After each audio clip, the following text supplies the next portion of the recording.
ಇದು ಹೊಲಿಗೆ ತರಬೇತಿಯ ಒಂದು ಯಂತ್ರ ಅಥವಾ ಮಿಷನ್, ಹೌದಲ್ವಾ? ಇದನ್ನ ಮೊದಲು ಏನ್ ಮಾಡಿದ್ರು ಅಂತಂದ್ರೆ ಕೈನಿಂದ ತುಳಿಯುವ ಯಂತ್ರ ಅಂತ ಕೈನಿಂದ ತಿರುಗಿಸುವ ಯಂತ್ರ ಅಂತ ಮಾಡಿದ್ರು. ಈ ಭಾಗವನ್ನ ಹಿಂಗ್ ಇಟ್ಕೊಂಡ್ಬಿಟ್ಟು ಅದನ್ನ ಹಿಂಗೆ ಕೊಡ್ತಾ ಇದ್ರು. ಆದ್ರೆ ಈಗ ಕಾಲಕ್ರಮೇಣ ಬೆಳೆದಂಗೆ ಏನಾಗಿದೆ ಅಂತಂದ್ರೆ ಕಾಲಿನಿಂದ ತುಳಿಯುವ ಯಂತ್ರವನ್ನ ಕಂಡುಹಿಡಿದ್ರು. ಎಷ್ಟರಲ್ಲಿ 1958ರಲ್ಲಿ ಕಂಡುಹಿಡಿದ್ರು, ಹೌದಲ್ವಾ? 58ರಲ್ಲಿ ಕಂಡುಹಿಡಿದ್ರು. ಅವಾಗ ಕೈನಿಂದ ತಿರುಗಿಸುವ ಯಂತ್ರ ಅಂತ ಹೇಳಿ ಕಂಡುಹಿಡಿದ್ರು. ಇದನ್ನ ಹೆಡ್ ಅಥವಾ ತಲೆಯ ಭಾಗ ಅಂತ ಕರಿತೀವಿ. ಇದು ಇಷ್ಟನ್ನು ಕೂಡ ಹೆಡ್ ಅಂತ ಕರಿತೀವಿ. ಇದನ್ನ ಕೆಳಗಿನ ಟೇಬಲಿನ ಕೆಳಭಾಗ ಲೆಗ್, ಕಾಲಿನ ಭಾಗ ಅಂತ ಕರಿತೀವಿ. ಇದು ಕಾಲಿನ ಭಾಗ, ಇದು ತಲೆಯ ಭಾಗ. ಈ ತಲೆಯ ಭಾಗದಲ್ಲಿ ಬರುವಂತಹ ನಮಗೆ ಕೈನಿಂದ ತಿರುಗಿಸೋದನ್ನ ಕಮ್ಮಿ ಮಾಡಿಬಿಟ್ಟು ಕಾಲಿನಿಂದ ತಿರುಗಿಸೋದನ್ನ ಸಹಾಯ ಮಾಡಿದ್ವಿ, ಹೌದಲ್ವಾ? ನಾವು ಹಿಂಗೆ ತುಳಿತಾ ಇದ್ರೆ ಅದು ಬಟ್ಟೆ ಮುಂದೋಗ್ತಾ ಇದೆ. ಇದು ಈ ಮಿಷನ್ ದಾರ ನೋಡ್ರಿ, ಎರ್ರದಲ್ಲಿ ದಾರ ಸಿಗಾಕೊಂಡಿರೋದ್ರಿಂದ ಅದನ್ನ ಇದು ಚಕ್ರ ರನ್ನಿಂಗ್ ಆಗ್ತಾ ಇಲ್ಲ. ಅದಕ್ಕೆ ಆಯಿಲ್ ಬೇಕು, ಎಲ್ಲ ರೆಡಿ ಮಾಡಬೇಕು ಅಂತಂದ್ರೆ ಎಲ್ಲ ಆಯುಧಗಳು ಬೇಕಾಗಿರುತ್ತೆ. ಏನ್ ಬೇಕಾಗಿರುತ್ತೆ? ಸ್ಕ್ರೂ ಡ್ರೈವರ್ ಬೇಕಾಗಿರುತ್ತೆ, ಆಯಿಲ್ ಬೇಕಾಗಿರುತ್ತೆ, ಎಲ್ಲವೂ ಕೂಡ ಬೇಕಾಗಿದೆ. ಅದ್ ನಾಳೆ ತೋರಿಸ್ತೀನಿ. ಇದನ್ನ ಗತಿ ಚಕ್ರ ಅಂತೀವಿ. ಚಕ್ರ ತಿರುಗಿಸ್ಕೊಳ್ಳೋದು. ಇದು ಇನ್ನೊಂದು ಚಕ್ರ. ಇದನ್ನ ಲೂಸ್ ಮಾಡಿದ್ರೆ ಇದು ರನ್ ಆಗೋದಿಲ್ಲ. ಇದು ಒಂದು ಚಕ್ರ, ಇದು ಗತಿ ಚಕ್ರ ಅಂತೇಳಿ. ಇದು ದಾರವನ್ನ ಸುತ್ತುವ ಒಂದು ಆಯುಧ.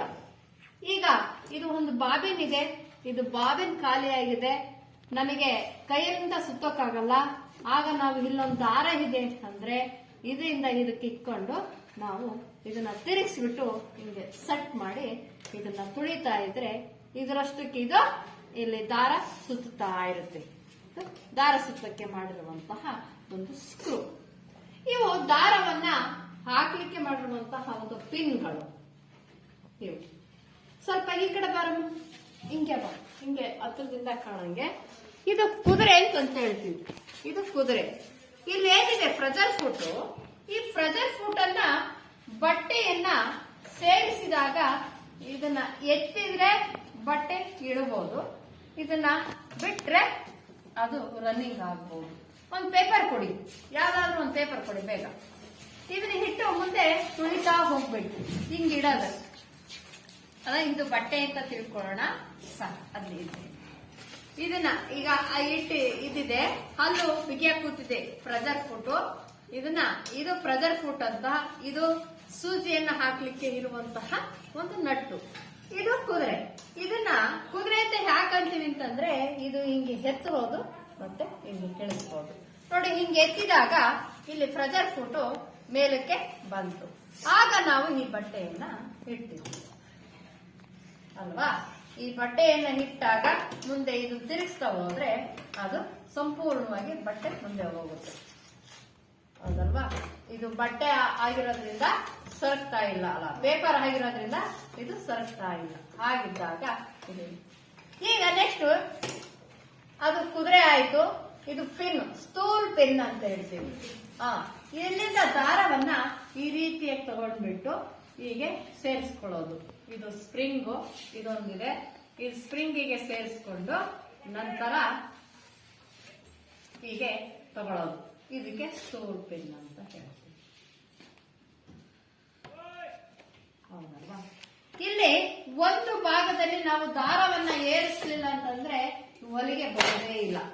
ಹಾಗಾಗಿ ಇಲ್ಲೊಂದಿದೆ, ಇಲ್ಲೊಂದು ಪಿನ್ ಅನ್ನು ತಗೋಬೇಕು. ಈ ರೀತಿಯಾಗಿ ಈ ಸೂಜಿಗೆ ದಾರವನ್ನ ಏರಿಸಬೇಕಾಗುತ್ತೆ. ಇದು ಫ್ರೆಜರ್ ಫುಟ್ ನಟ್ಟು, ಇದು ಸೂಜಿ ನಟ್ಟು, ಇದು ಸ್ಪ್ರಿಂಗು, ಇದು ಸ್ಟೂಲ್ ಪಿನ್, ಇದು ಕುದುರೆ.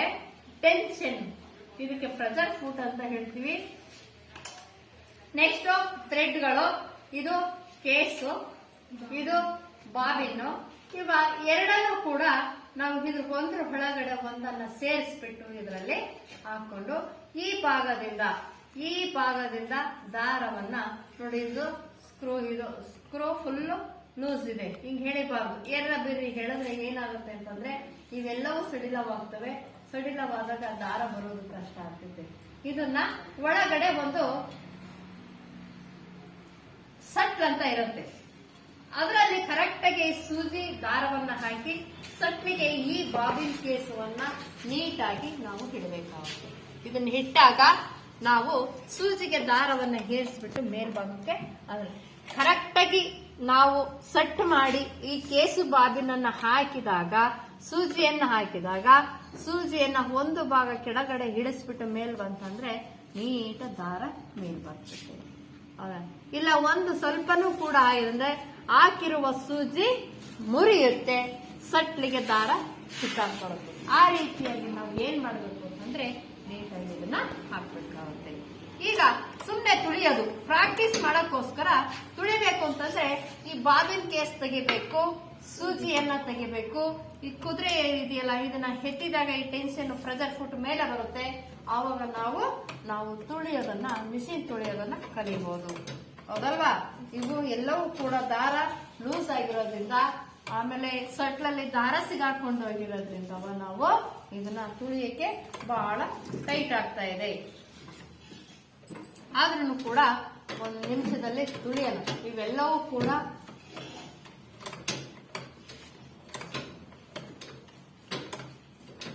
ಈ ರೀತಿಯಾಗಿ ನಾವು ಈ ಮಿಷಿನ್ ಅನ್ನ ನಾವು ಸ್ವಚ್ಛವಾಗಿ ಇಟ್ಕೊಂಡ್ಬಿಟ್ಟು ಗಾಳಿ ಬರೋ ಜಾಗದಲ್ಲಿ ಇಟ್ಕೊಂಡಿರ್ಬೇಕು. ಗಾಳಿ ಬೆಳಕು ಸುಮಾರಾಗಿ ಬರುವಂತಹ ಸ್ಥಳದಲ್ಲಿಟ್ಟು ನೀಟಾಗಿ ಒರೆಸ್ಬಿಟ್ಟು ನಂತರ ಆಯಿಲ್ ಅನ್ನ ಹಾಕ್ಬೇಕಾಗುತ್ತೆ. ಆಯಿಲ್ ಹಾಕಿ ಮತ್ತೆ ಚೆನ್ನಾಗಿ ತುಳಿದ್ವಿ ಅಂತಂದ್ರೆ ನಿಮಗೆ ಹೇಗೆ ಆಹಾರ ಮುಖ್ಯನೋ ಹಾಗೆ ಇದಕ್ಕೂ ಕೂಡ ಆಯಿಲ್ ಬಹಳ ಮುಖ್ಯ. ನೋಡಿ, ಈ ಕಡೆ ಹೊಂದಿದೆ ದಾರವನ್ನ ನಾವು ಹೊಲಿಗೆಗಳನ್ನ ಇಡಬೇಕಾದ್ರೆ ಇಲ್ಲಿಗೆ ಇಟ್ರೆ ಇದು ಏನಿದೆ ಮುಂದಕ್ಕೆ ಹೋಗೋದೇ ಇಲ್ಲ. ಕೆಳಗಡೆ ಇಟ್ರೆ ಬಟ್ಟೆ ಹಿಂದಕ್ಕೆ ಬರುತ್ತೆ, ಇದನ್ನ ಮೇಲಕ್ಕಿಟ್ರೆ ಬಟ್ಟೆ ಮುಂದಕ್ಕೆ ಹೋಗುತ್ತೆ. ಆ ರೀತಿಯಾಗಿ ಇರುವಂತದ್ದು ನೋಡ್ರಿ.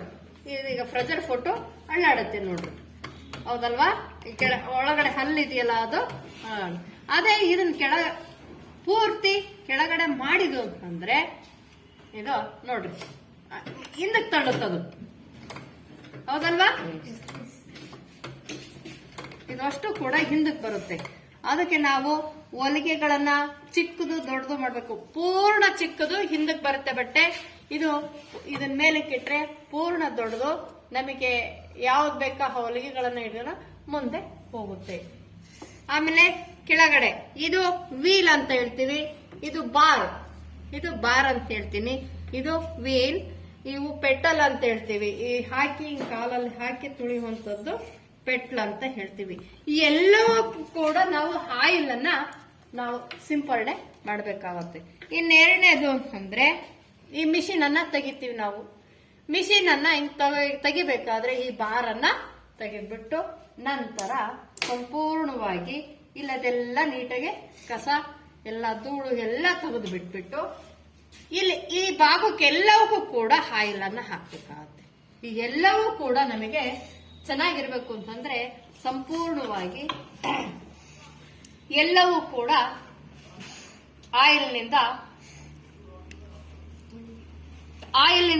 ಬಹಳ ಅಷ್ಟನ್ನು ಕೂಡ ಆಯಿಲ್ ನಲ್ಲಿ ಹಾಕ್ಬೇಕು. ನಮಗೆ ಈ ಉಸಿರಾಡಲಿಕ್ಕೆ ಗಾಳಿ ಹೇಗೆ ಮುಖ್ಯನೋ, ಆಮೇಲೆ ನಮ್ಮ ಶರೀರದಲ್ಲಿ ಹೇಗೆ ಬ್ಲಡ್ ಸರ್ಕ್ಯುಲೇಷನ್ ಆಗುತ್ತೋ ಆ ರೀತಿ ಆಗ್ಬೇಕು ಇದನ್ನು ಅಂತಂದ್ರೆ ಸಂಪೂರ್ಣವಾಗಿ ಈ ಎಲ್ಲಾ ಭಾಗಗಳನ್ನು ಆಯಿಲ್ ಅನ್ನು ಹಾಕಿ ಈಸಿಯಾಗಿ ಸ್ಕ್ರೂ ನಟ್ಟುಗಳು ಸಂಪೂರ್ಣವಾಗಿ ಸಲೀಸಾಗಿ ತಿರುಗುವಂತೆ ಮಾಡಬೇಕಾಗಿರಬೇಕಾದ್ದು ಈ ಆಯಿಲ್ ನ ಕರ್ತವ್ಯ. ನೋಡಿ, ಇವೆಲ್ಲವಕ್ಕೂ ಕೂಡ ಹಾಕಬೇಕು. ಮೊದಲೆಲ್ಲ ಏನಾಗಿತ್ತು ಅಂತಂದ್ರೆ ಇದ್ರ ಒಳಭಾಗದಲ್ಲಿ ಇಲ್ಲಿ ಕಂಪ್ಲೀಟ್ ಕವರ್ ಆಗಿರೋ 1 ಲೀಟರ್ ಅಲ್ಲಿ ಆಯಿಲ್ ಅನ್ನ ಹಾಕಿರೋರು, ಸೇಮ್ ಇಲ್ಲಿಂದ ಒಂದು ಪೈಪ್ ಅನ್ನ ಇಟ್ಟಿರೋರು, ಪೂರ್ತಿ ಇಲ್ಲಿ ಕವರ್ ಆಗಿರೋದು, ಇಲ್ಲಿ ಬಾಕ್ಸ್ ತರ ಇಲ್ಲಿಂದ ಕವರ್ ಹಾಕಿ ಇಟ್ಬಿಟ್ರೆ ಇಲ್ಲೊಂದು ಪೈಪ್ ಇರುತ್ತೆ, ಆ ಪೈಪ್ ಸೀದಾ ದೊಡ್ಡ ಪೈಪ್ ಅನ್ನ ಇಟ್ಟು ಈ ಭಾಗಕ್ಕೆ ಬರುವಂತದ್ದೇ ನಾವು ತುಳಿದಾಗ ಆ ಪೈಪಿನಿಂದ ಎಲ್ಲಾ ಕಡೆಗೂ ಆಯಿಲ್ ಫುಲ್ ಸರ್ಕ್ಯುಲೇಷನ್ ಆಗ್ತಾ ಇತ್ತು. ಬ್ಲಡ್ ಸರ್ಕ್ಯುಲೇಷನ್ ಆದಂಗೆ ಸಂಪೂರ್ಣವಾಗಿ ಎಲ್ಲಾ ಇದಕ್ಕೂ ಆಗುವಂತಹ ಮಿಷನ್ಗಳಿದಾವೆ.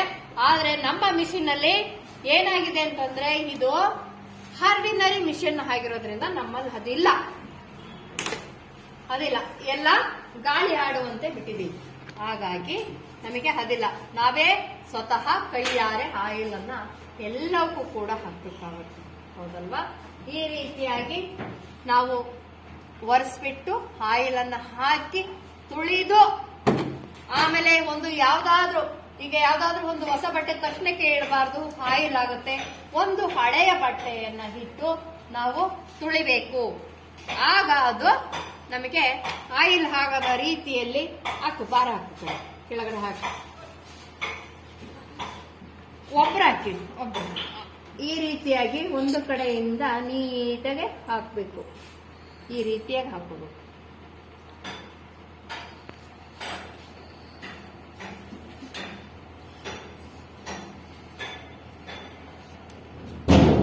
ಬರ್ಲಿಲ್ಲ? ಬಿಡಿ ಇವಾಗ ಬಿಡು.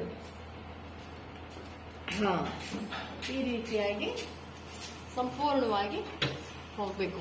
ಇದು ಬಾರ್ ಏನಿದೆ ಇದು ಮೇಲ್ಗಡೆ ಇದ್ರೆ ಚೆನ್ನಾಗಿ ಇಲ್ಲ, ಒಂದು ಕರೆಕ್ಟ್ ಆಗಿರ್ಬೇಕು.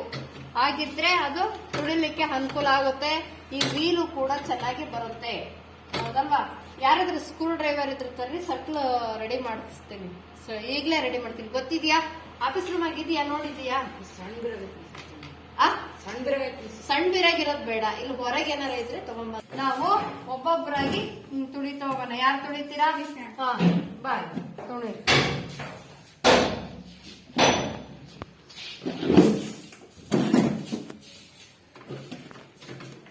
ಹಿಂದಕ್ಕೆ ನಿಂತ್ಕೊಳ್ರಿ ಮಿಷಿನ್ ಬಿಟ್ಟು.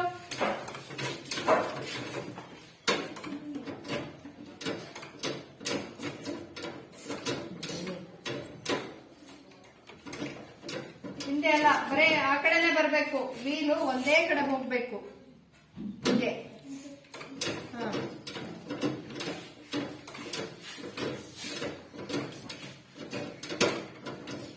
ನೀನು ಈ ಕಡೆ ಬಾ, ಈ ಕಡೆ ಬಾ, ಈ ಕಡೆ ಬಾ.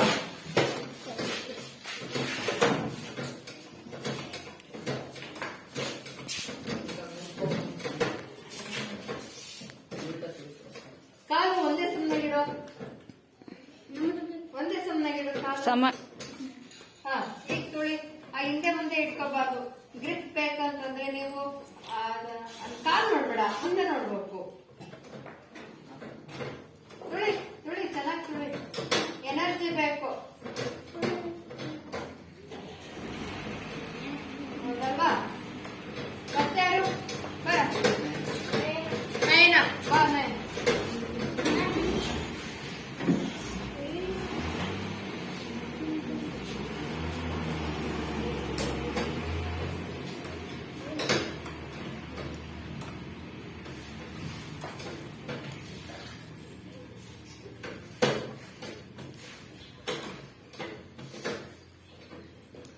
ಸ್ಕ್ರೂ ಡ್ರೈವರ್ ತಂದೆ ಇಲ್ಲ ನೋಡು.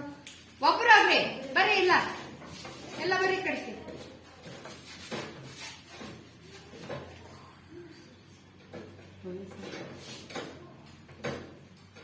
ನೀನು ಎನರ್ಜಿ ಒಂದೇ ಸಮನಾಗಿ ಇಟ್ಕೋ ಕಾಲು. ತುಳಿ ಇವಾಗ.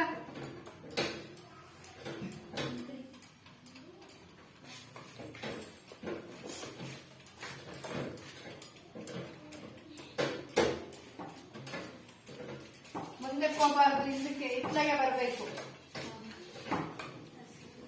ತುಳಿ.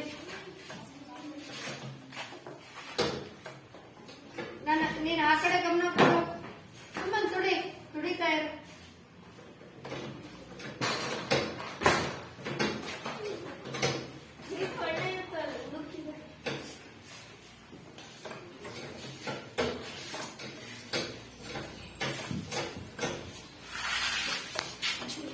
Correct.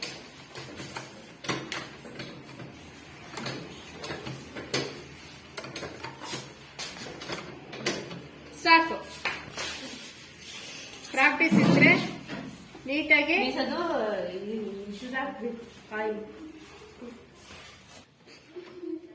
ಎಳ್ಕೋದನ್ನ ತಿರುಗಿಸ್ಕೋ ಹಂಗೆ. ಎಲ್ಲಿ ಕಾಲು ಒಂದ್ ಕಡೆ ಇಡು ನೀನ್ ಕಾಲಿಡು ಇದೆಯಲ್ಲ. ತಿರುಗಿಸ್ಕೋ ಸ್ವಲ್ಪ ಆ ಕಡೆ ಇತ್ತು. ತುಳಿ ಇಲ್ವಾ ಬರಕ್ಕೆ ಬರ್ರಿ.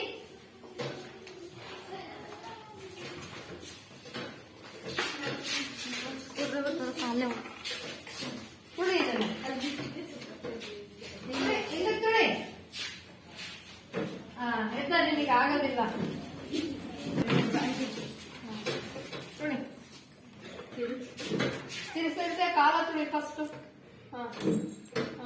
ತುಳಿ ಒಂದೇ ಸಮನಾಗಿ ಇಟ್ಕೋ ಕಾಲು. ಮುಂದಕ್ಕೆ ಬಿಟ್ಟಿಯ ಗ್ರಿಪ್ಸ್ ಇಲ್ಲದೆ ಇದ್ರೆ ಹಿಂಗೆ ಆಗೋದು, ಹೌದಲ್ವಾ? ತುಳಿ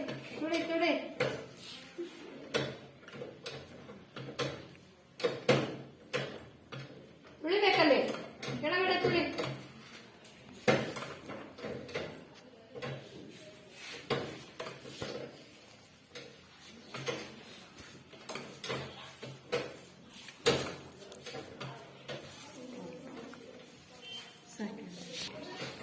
ಎಲ್ಲ ಬರುತ್ತೆ, ಕಲಿಲ್ಲದ್ರೆ ಯಾವುದೇ ಇಲ್ಲ, ಕಲಿಲ್ಲದೆ ಇರೋದು.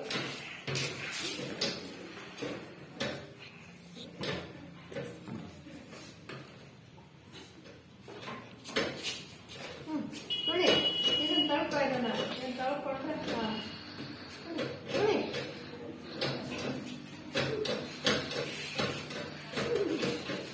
ಹಂಗಲ್ಲ, ನೀವು ತುಳಿತಾನೆ ಇಲ್ಲ. ಫುಲ್ ಎನರ್ಜಿ ಬೇಕು. ತುಳಿ ಎಳ್ಕೋಬೇಕು, ತುಳಿಬೇಕು. ಪ್ರವೀಣ ಅಂದ್ರೆ ಕರಿ.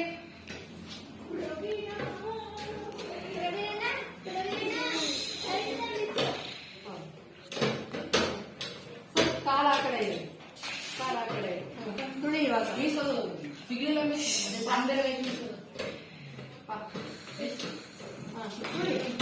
ತುಳಿ.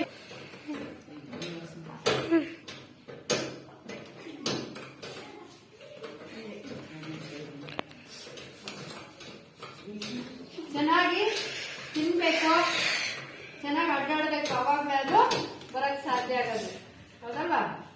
ಸಾಕು, ಹೌದಲ್ವಾ? ನಾಳೊಂದು ಎಲ್ಲರೂ ಬಟ್ಟೆ ತಗೊಂಡ್ಬಂದ್ರಿ ಒಲೆಯಕ್ಕೆ. ಲಾಡಿ ತರ ಅಥವಾ ಲೂಪ್ ತರ ಹೋಗ್ಬಿಟ್ರೆ ಅನುಕೂಲ ಆಗುತ್ತೆ. ಕುತ್ಕೋ.